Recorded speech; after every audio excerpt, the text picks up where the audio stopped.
হাতে মেখে লাল লাল ঝাল ঝাল আজকে কষা মুরগির মাংস তৈরি করে দেখাবো। মুরগির মাংস আমরা ছোট বড় সকলেই ভীষণ পছন্দ করি। আসসালামু আলাইকুম, কেমন আছেন সবাই? যে যেখান থেকেই আমার ভিডিওটি দেখছেন সবার জন্য রইল অনেক অনেক শুভেচ্ছা ও ভালোবাসা। তৈরি করার জন্য আমি এখানে 1 কেজি ওজনের একটি মুরগিকে কেটে ধুয়ে পরিষ্কার করে নিয়েছি। এবার একটি প্যানের মধ্যে মুরগির মাংসগুলোকে নিয়ে নেব। মাংসটাকে আমি ভালোভাবে পানি ঝরিয়ে নিয়েছি। এবার সাথে দিয়ে দেব 1.5 টেবিল চামচ রসুন বাটা,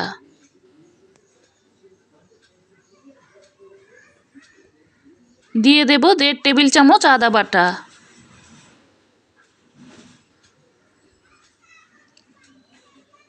স্বাদ মতো লবণ, 1 চা চামচ হলুদের গুঁড়া, 1 চা চামচ লাল মরিচের গুঁড়া, 1 চা চামচ ভাজা জিরার গুঁড়া,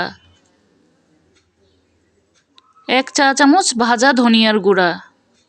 ভাজা জিরার গুঁড়া ও ভাজা ধনিয়ার গুঁড়াটা দেওয়ার কারণে কিন্তু স্বাদটা খুবই ভালো আসবে। আধা চা চামচ গরম মশলার গুঁড়া,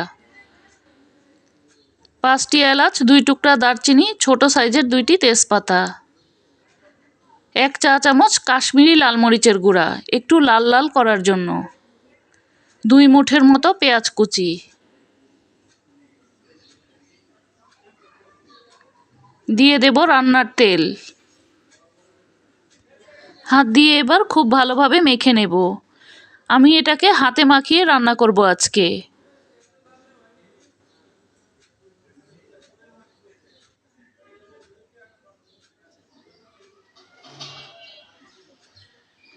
মাখিয়ে নেওয়া হয়ে গেলে আমি চুলার আঁচটা জ্বালিয়ে দেব। এবার ঢাকনা দিয়ে ঢেকে দেব।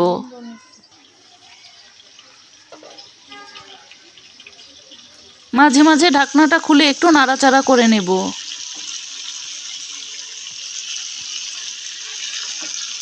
খুব ভালোভাবে আমি মাংসটাকে কষিয়ে নেব। চুলার আঁচটা মাঝারি হিটে রেখে মাংসগুলোকে খুব সুন্দরভাবে কষিয়ে নিতে হবে। কষিয়ে নেওয়া হয়ে গেলে আমি এখানে 1 কাপ পানি দিয়ে দেব মাংসটা খুব সুন্দরভাবে সিদ্ধ হবার জন্য। এবার একদম পানিটা পুরোপুরি না শুকানো পর্যন্ত রান্না করে নেব। মাঝে মাঝে ঢাকনাটা খুলে একটু নাড়াচাড়া দিয়ে দেব।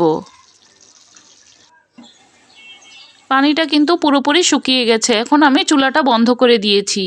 তৈরি হয়ে গেল লাল লাল ঝাল ঝাল হাতে মাখানো মুরগির কষা মাংস। চাইলে আপনিও এইভাবে ট্রাই করতে পারেন। আবারও দেখা হবে নতুন কোনো রেসিপি নিয়ে। সে পর্যন্ত ভালো থাকবেন, সুস্থ থাকবেন। আল্লাহ হাফেজ।